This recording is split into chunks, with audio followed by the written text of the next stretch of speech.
तो नमस्कार, स्वागत है दोस्तों आप सभी लोगों का एक और नए वीडियो लेक्चर में। दोस्तों इस वीडियो में हम बात करने वाले हैं आवेशों के सतत वितरण। अब इसकी हमें क्यों ज़रूरत पड़ने वाली है वो मैं आपको बताता हूँ। दोस्तों इसकी हमें इसलिए ज़रूरत पड़ेगी क्योंकि इसके बाद जब हम आगे अपना टॉपिक पढ़ेंगे तो वो टॉपिक बोर्ड परीक्षा के लिए बहुत ही इम्पोर्टेंट है, क्लास 12th के लिए खासकर। गॉस की जो प्रमेय है वो देखिए दोस्तों बहुत ज़्यादा इम्पोर्टेंट होती है, उससे रिलेटेड न्यूमेरिकल्स भी बनते हैं और उसका खुद भी पूछ लिया जाता है, उसको खुद भी पूछ लिया जाता है। तो इसीलिए आवेश का सतत वितरण जो होता है वो किस प्रकार से होता है, कैसे होता है, ये सारी चीज़ें आपको जानना बहुत ज़रूरी है। तो आज की वीडियो हम इसी पर करेंगे और नेक्स्ट वीडियो में हम गॉस की प्रमेय आपको बताएंगे कि क्या होती है और उसका फॉर्मूला वगैरह जो भी है सारी चीज़ें आप उससे रिलेटेड हम बताएंगे आपको। तो बात करते हैं कि आवेशों का सतत वितरण क्या होता है। तो देखिए सबसे पहले आवेशों का सतत वितरण, देखिए सतत वितरण का मतलब होता है, सतत मान होता है कई प्रकार से। तो जो आवेश होता है उनका वितरण कई प्रकार से होता है। सबसे पहले तो ये आवेश के जो भी उसका चालक होगा, आवेश जो होगा वो उस चालक के आकार पर निर्भर करता है। अब देखिए आकार कैसा हो सकता है चालक का, कोई ऐसा भी हो सकता है यार, छड़ के आकार में भी हो सकता है चालक, होता है ना, हम बोलते हैं भैया डंडा, लोहे की रॉड, उस प्रकार का भी हो सकता है चालक। चालक कई प्रकार के हो सकते हैं ना, एक तो ये हो सकता है, ये गोलाकार चालक भी हो सकता है वृत्त के आकार का भी, ये गोला है, ये गोला वाला है, वृत्त के आकार का भी हो सकता है, गोले के भी आकार का हो सकता है, और हम बोले तो घन के आकार का भी हो सकता है हमारा चालक। हो सकता है नहीं हो सकता है, बताओ भाई, घन के आकार का भी हो सकता है, और अगर हम बात करें तो वर्ग के आकार का भी हो सकता है और केवल घन के आकार का भी हो सकता है। इतने प्रकार से हमारे चालक हो सकते हैं। तो अब जब इतने प्रकार के चालक हो सकते हैं तो भाई इन पे वितरित आवेश भी अलग अलग होगा। क्यों नहीं होगा भाई, क्योंकि चालक के आकार पे ही तो निर्भर करता है आवेश का प्रवाह। मतलब आवेश का जो वितरण होता है वो चालक के आकार पे निर्भर करता है। ये हमने अभी पढ़ा, ये अभी हमने पढ़ा। तो जब ये पढ़ा तो यहाँ पे देखिए, यहाँ पे लिख रखा है मैंने, यहाँ पे लिख रहा है कि आवेशों का वितरण चालकों पर कई प्रकार से होता है, यह चालक के आकार पर निर्भर करता है। ये बात मैंने बताई। अब मैंने बताया आपको कि चालक दंड के रूप में भी हो सकता है, आपका वर्ग के रूप में भी हो सकता है, घन के रूप में भी हो सकता है, घनाभ के रूप में भी हो सकता है, और गोले के रूप में भी हो सकता है, वृत्त के रूप में भी हो सकता है। तो ये सब चीज़ें जो हैं ये चालक की आकृतियाँ हैं, यानी चालक के आकार हैं। अब ये तो आपने समझ लिया कि चालक के आकार के कारण जो भी है आवेश का वितरण होता है वो चालक के आकार के हिसाब से होता है, यानी कि गोलाकार होगा तो गोल जो भी है उस पर उस तरीके से आवेश आ जाएगा। अब हम बात करते हैं कि भैया इसमें किस किस तरीके से हो सकता है। अब मान लीजिए कोई हम दंड चालक लेते हैं, यानी कि ये मतलब हमने कोई लोहे की रॉड ले ली। अब इस पर किस प्रकार से आवेश होगा, तो इस पर इस प्रकार से आवेश आएगा, ऐसे ऐसे। ये जरूरी नहीं है प्लस आवेश मैंने बना के दिखाया है तो प्लस ही आएगा, माइनस भी आ सकता है। यानी जरूरी नहीं है कि भैया धनायन ही हो, ऋणायन भी हो सकता है, यानी ऋणावेश भी इस पे आ सकता है, निगेटिव चार्ज भी इस पे हो सकता है, तो जरूरी नहीं है। तो हम बात करते हैं, ये मैंने इस पे जब मैंने ये आपको पॉजिटिव चार्ज दिखाया है तो बताओ ये किस, अगर मैं यहाँ से यहाँ बढ़ूँ, एक प्लस आवेश यहाँ है, एक प्लस आवेश यहाँ है, दूसरा यहाँ है, तीसरा यहाँ है, चौथा यहाँ है, तो ये किस आकार किस आकृति में बढ़ रहे हैं। तो आप बोलोगे कि यार ये तो लंबाई की तरह बढ़ रहे हैं, यानी कि इनकी लेंथ बढ़ रही है बार बार। ये चालक पे किस आकार में बढ़ रहे हैं, अच्छा मुझे बताओ ये चालक में किस आकार में बढ़ रहे हैं। तो आप देख के ही बताओगे कि यार ये चालक पे लेंथ के रूप में बढ़ रहे हैं, बिल्कुल भैया लंबाई के रूप में बढ़ रहे हैं। तो हम इनको बोलेंगे, अब यहाँ से हमें एक परिभाषा मिल जाती है, यहीं से हमें एक प्रकार का आवेश मिल जाएगा। अब देखिए कौन सा आवेश मिल रहा है, यहाँ से मिल रहा है रेखीय घनत्व आवेश। रेखीय घनत्व आवेश जो कि आवेशों के सतत वितरण का एक प्रकार होता है। तो सबसे पहले हम बात करते हैं कि रेखीय आवेश घनत्व क्या होता है।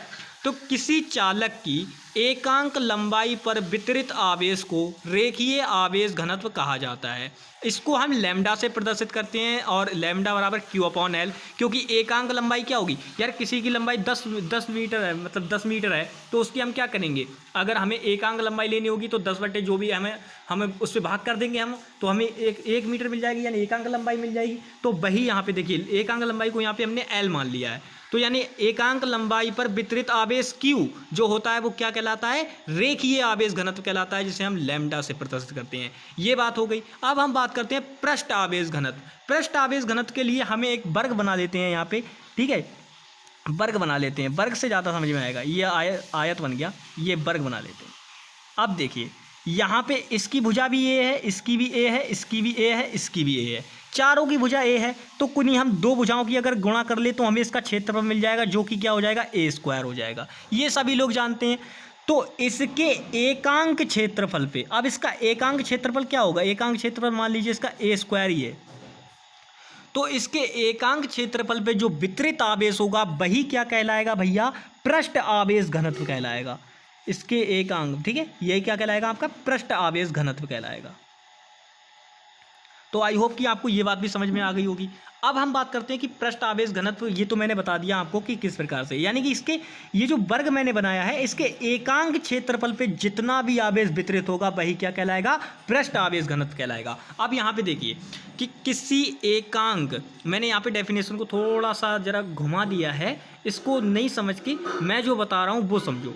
किसी चालक पर, ठीक है, यहाँ पे चालक लिखोगे, चालक लिखोगे यहाँ पे, किसी चालक पर एकांक क्षेत्रफल, एकांक क्षेत्रफल पर वितरित, वितरित, ठीक है, इतना लिखोगे यहाँ पे लिखोगे वितरित आवेश, ठीक है, वितरित आवेश यहाँ पे लिख रखा है ऑलरेडी मैंने, ये लिख रखा है, इसको नहीं लिखना है, ये अंडरलाइन कर रहा हूँ, इसको नहीं लिखना है, यानी ऐसे लिखना है, किसी चालक पर, ठीक है, किसी चालक के एकांक क्षेत्रफल पर वितरित आवेश जो होगा वो क्या कहलाएगा भैया, पृष्ठ आवेश घनत्व कहलाएगा। इसको हम देखिए, इसको हम सिग्मा से प्रदर्शित करते हैं और ये होता है Q/A, ठीक है। अब ये A जो है ये क्या है, एकांक क्षेत्रफल है, यहाँ पे A जो है आपका ये क्या है, एकांक क्षेत्रफल है, ठीक है, ये एकांक क्षेत्रफल है। और ये क्या है, Q उस पर यानी कि आवेश है, वितरित आवेश, इसको बोलते हैं हम क्या, वितरित आवेश, वितरित आवेश बोलते हैं इसको, ठीक है। अब हम बात करते हैं कि आयतन घनत्व क्या होता है दोस्तों। आयतन घनत्व के लिए हमें क्या करना होगा, एक मान लीजिए हम कोई क्या करते हैं, कोई घन ले लेते हैं। अब ये यहाँ पे ले रखा है हमने, अब इसकी भुजा, सबकी भुजा मान लीजिए ए है, इसकी सबकी भुजा क्या है, ए है। अब ये जो घन है, घनाभ है दोस्तों, घनाभ ले लीजिए या घन ले लीजिए, कोई दिक्कत नहीं, सब चलेगा।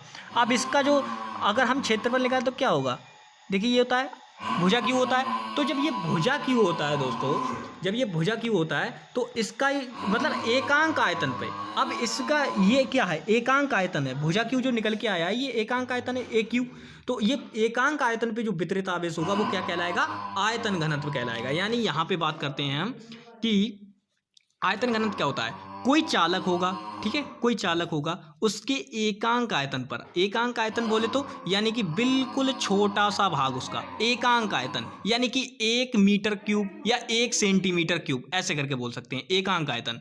एकांक आयतन पे जो वितरित आवेश होगा, वितरित यानी बटा हुआ आवेश होगा, वो क्या कहलाएगा, आयतन घनत्व कहलाएगा। इसको हम प्रदर्शित करते हैं रो से इसको प्रदर्शित करते हैं और ये होता है Q/B। अब देखिए बी यहाँ पे क्या है, बी यहाँ पे हमारा क्या है, एकांक आयतन है, बी यहाँ पे क्या है हमारा, एकांक आयतन है, ठीक है, और क्यू उस पे वितरित आवेश है, और रो ये क्या है आपका, ये रो जो है यहाँ पे है ये आयतन घनत्व है, ये क्या है आपका, आयतन घनत्व, ठीक है दोस्तों। तो चलिए मिलेंगे नेक्स्ट वीडियो में, तब तक के लिए bye bye, take care and जय हिंद दोस्तों।